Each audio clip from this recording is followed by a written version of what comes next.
नमस्कार। Computer graphics programming in C language में मैं नेक्स्ट टॉपिक्स जो ट्रांसफॉर्मेशन से रिलेटेड है वो थर्ड टाइप ऑफ ट्रांसफॉर्मेशन जो कि 2D रोटेशन है उसको बताने जा रहा हूं। तो यहाँ मैं 2D रोटेशन का फर्स्ट वर्जन बताने जा रहा हूं जो कि विथ रिस्पेक्ट टू ओरिजिन होता है।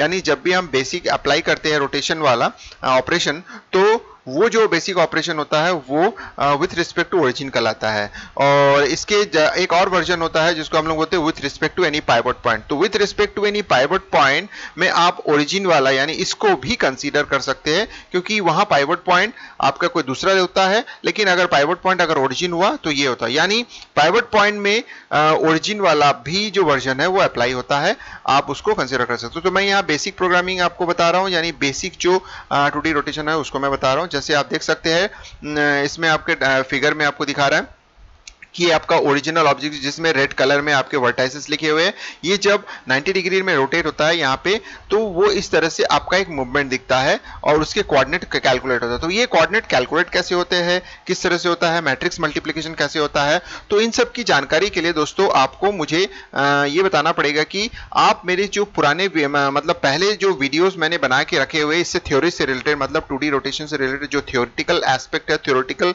कंसेप्ट है, वो आपको जानना जरूरी है। वो अगर आपको समझ में आ गया, उसमें मैट्रिक्स मल्टीप्लिकेशन कैसे होता है, उसका जो थ्योरी कैसे होता है, उसका जो एल्गोरिथम कैसे काम करता है, अगर वो आपको समझ में आ गया तो आप इस पर्टिकुलर प्रोग्राम को इजीली बना सकते हैं। तो मुझे ज्यादा बताने की जरूरत नहीं पड़ेगा। तो उन सब के लिए आप नीचे दिए गए डिस्क्रिप्शन पे जो वीडियो लिंक्स है उसके जितने भी वीडियोस है सारे वीडियोस को आप अच्छे से देख लीजिए ताकि आपको समझ में आ जाए कि बेसिक कंप्यूटर ग्राफिक्स प्रोग्रामिंग अगर इंप्लीमेंट करना चाहते हैं, किसी भी ग्राफिक्स के रिलेटेड थ्योरीज को जो भी है उसको अगर अप्लाई करना चाहते हैं तो कैसे पॉसिबल होता है। तो पहले आप थ्योरी जान लीजिए तो ही आप उसको अच्छे से प्रोग्रामिंग में कन्वर्ट कर सकते हैं। तो उसके लिए नीचे डिस्क्रिप्शन में जो वीडियोस है उसको देख सकते हैं, या दूसरा तरीका है ऊपर जो होता है ड्यूरिंग द वीडियो लेक्चर जो होता है आपके कुछ आइकॉन्स आएंगे, उस आइकॉन्स में आप जो होता है क्लिक करके उस पर्टिकुलर वीडियोस पे विजिट कर सकते हैं। तो चलिए हम लोग देखते हैं कि जो बेसिक जो रोटेशन ऑपरेशन होता है उसके लिए हमारे पास ये जो फॉर्मूला दिया हुआ है ये फॉर्मूला काफी होता है, सफिशिएंट है एक नॉर्मल ओरिजिन के रिस्पेक्ट में। अगर आपको रोटेशन करना है तो ये आप अप्लाई करेंगे। तो जिसमें पॉइंट मैट्रिक्स आप लेते हैं उसको आप ये रोटेशन मैट्रिक्स में अप्लाई करते हैं, यानी one of the type of, जैसे ट्रांसफॉर्मेशन मैट्रिक्स जो होता है वो 3x3 का ही होता है, तो one of the type is rotation is there, तो इसलिए 3x3 का मैट्रिक्स हम यूज करते हैं। और जब अप्लाई करते हैं और कैलकुलेट करते हैं तो x डैश y डैश 1 आपको मिलता है। तो ये तो होता है एक पॉइंट के रिस्पेक्ट में। ऐसे ही अगर आपको 4 पॉइंट के रिस्पेक्ट में करना है तो आप क्या करेंगे, vertically xy1 xy1 xy1 xy1 करके 4 बार आप वर्टिकली, तो यानी 3/4 का आपको एक पॉइंट मैट्रिक्स बनाना है और उस पॉइंट मैट्रिक्स को यहां अप्लाई करोगे तो आपके पास रिजल्टेंट में 3/4 का एक पॉइंट मैट्रिक्स मिलेगा। जैसे आप देख सकते हैं ये आपको अप्लाई किया है तो 100 101 100 151 150 151 और 100 151 ऐसे वर्टिकली करके आप पी जो होता है आप इनिशिएट क्रिएट करेंगे, पी यानी पॉइंट मैट्रिक्स बनाएंगे, उसको अप्लाई करेंगे तो आपको यहाँ आपको पी डैश मिल जाएगा। तो इस तरह से दोस्तों समझ में आ गया कि कंसेप्ट क्या है। और इस कंसेप्ट के लिए मैंने आपको पहले ही बोल दिया है कि आप जो इसका थ्योरेटिकल पार्ट है उस पे जाइए, उस पे कॉन्सेंट्रेट कीजिए, उसको अच्छे से समझिए तो ये प्रोग्रामिंग आपको अच्छे से समझ में आएगा। तो नेक्स्ट जो होता है मैं आपको प्रोग्रामिंग में ले जाता हूं जहां पे मैं आपको प्रोग्राम करके दिखाऊंगा कि कैसे होता है, वहां रन करके भी आपको दिखाऊंगा।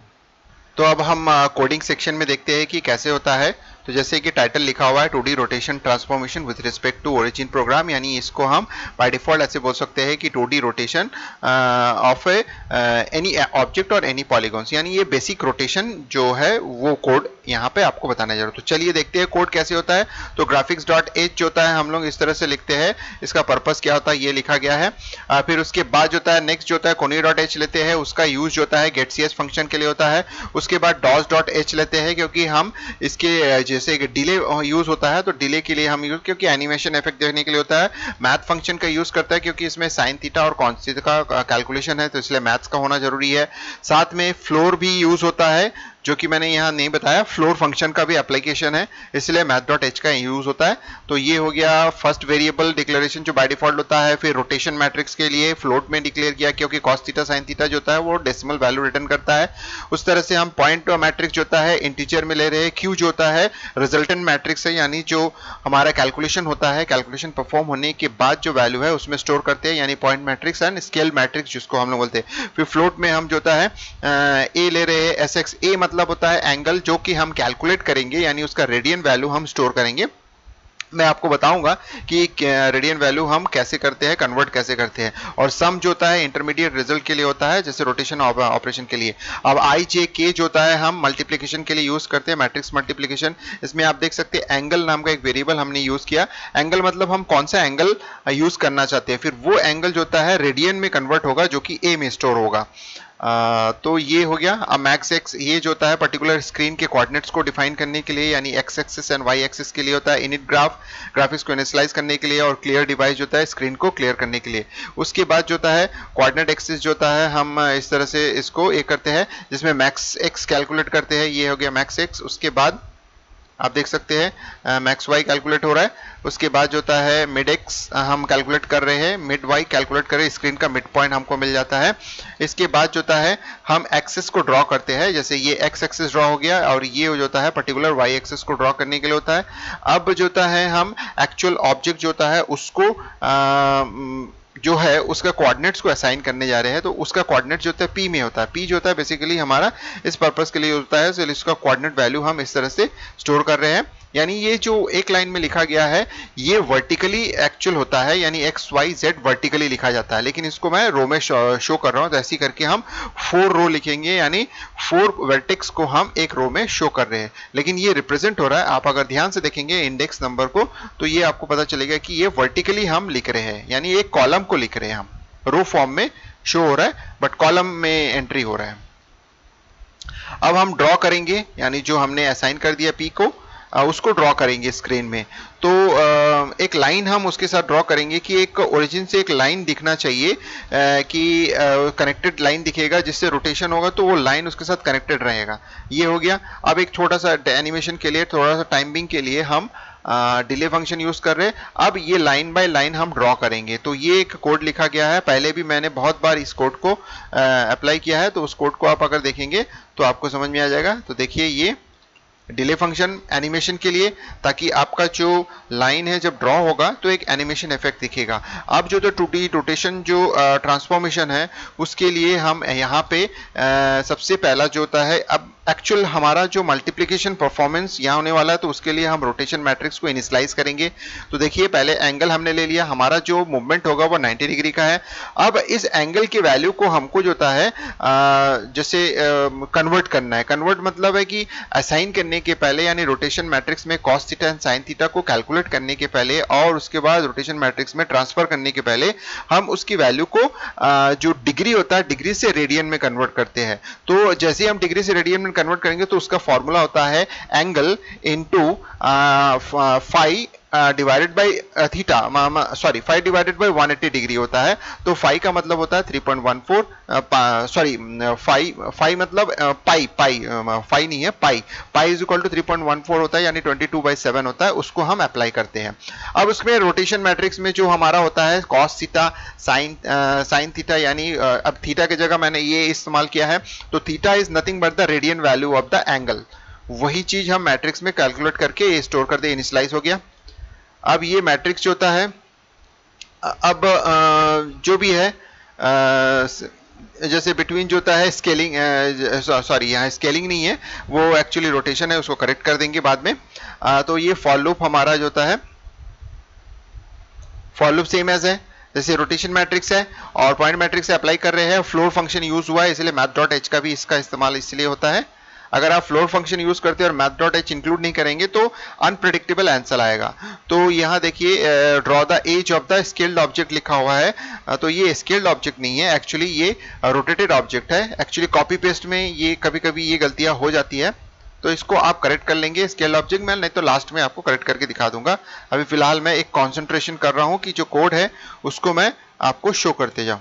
तो ये जैसे ये आप देख सकते हैं, ये अब ये डिस्प्ले हो रहा है, यानी हमारा जो ऑब्जेक्ट होता है वो रोटेट हो चुका है। अब उस ऑब्जेक्ट को ड्रॉ करना है, तो ड्रॉ करने के लिए सेम एज मैंने एक लाइन खींच दिया, और लाइन खींचने के बाद जो होता है इंडिविजुअल जो लाइन है वो देख सकते हैं, ये उसको मैं यहाँ पे शो कर डिले फंक्शन। तो यानी जो चीज मैंने शुरू में ड्रॉ किया था ओरिजिनल ऑब्जेक्ट के लिए, वही चीज होता है अब रोटेटेड ऑब्जेक्ट के लिए ड्रॉ करूंगा, और ये हो गया हमारा एक छोटा सा आर्क दिखना चाहिए, मतलब इफेक्ट देने के लिए कि एक रोटेशन हुआ है, उसमें एक एंगल जो है हम बनाएंगे उसमें, यानी एक छोटा सा सर्कल बना देंगे, हाफ सेमी सर्कल जैसे है उसका हम यूज करेंगे, यानी आर्क बना देंगे। तो इस तरह से हमारा प्रोग्राम क्लोज ग्राफ के थ्रू क्लोज हो गया। तो आप देख सकते हैं कि हमारा पूरा प्रोग्राम ये हो गया। अब मैं यहाँ जो बेसिक चेंजेस था उसको मैं कर देता हूँ, ताकि आपकी जो मैंने जो गलती किया है वो आप ना करो। ये कमेंट से इसलिए कोई प्रॉब्लम नहीं आएगा। रोटेटेड ऑब्जेक्ट होगा यहाँ पे। मैंने एक्चुअली ऑलरेडी जो बनाया था उसी से कॉपी पेस्ट करके लिया है, तो इसलिए ये चेंज करने में प्रॉब्लम आया, तो इसको आप करेक्ट कर लेंगे, कोई प्रॉब्लम नहीं है। ये कमेंट्स है इसलिए ज़्यादा आपको फर्क नहीं पड़ता है कि इसमें क्या लिखा हुआ है। एक्चुअल जो मेन चीज़ें हैं मैंने आपको शुरू से लेकर लास्ट तक बता दिया। अब ये एक आपका कोड है, जो बेसिक कोड है जो कि मैंने आपको करके दिखाया है, यानी कोड करके आपको बताया कैसे होता है। तो इस कोड को आप जो होता है पर्टिकुलर चेक कर लीजिए, और इसको रन करके मैं आपको दिखा देता हूं। जैसे 90 डिग्री के एंगल में मैंने मूव किया है, तो ओरिजिन के रिस्पेक्ट में वो आपको दिखेगा। थोड़ा सा एनिमेशन इफेक्ट दिखा, देखिए ये लाइन हमारा ड्रॉ हुआ, और ये लाइन फिर दूसरा लाइन ड्रॉ हुआ उसमें ये। तो ये जो हमारा मूवमेंट है, और ये जो देख सकते हैं छोटा सा आर्क है, उसके लिए मैंने आर्क फंक्शन यूज किया जो ग्रीन कलर में आपको दिख रहा है। तो ये आपको दिख रहा है मूवमेंट कैसे हो रहा है। चलिए मैं एंगल चेंज करता हूं और आपको एक और रन करके दिखाता हूं। अगर मैं एंगल को जो होता है चेंज करके, जैसे मैंने एंगल 90 लिया है, अगर आप बोलेंगे तो मैं इसको 270 करके दिखा देता हूं। 270 एक फिक्स वैल्यू, तो आपको एक रोटेशन दिखेगा बहुत बड़ा।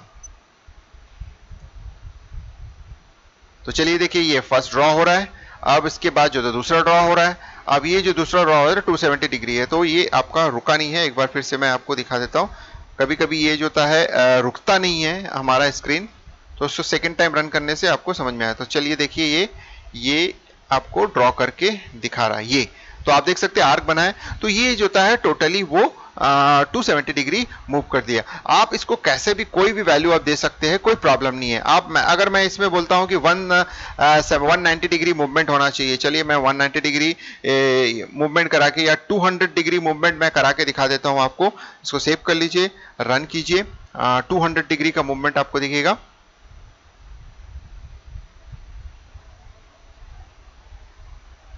देखिए आपको रुका नहीं है। फिर से एक बार रन करके दिखा देता हूं मैं।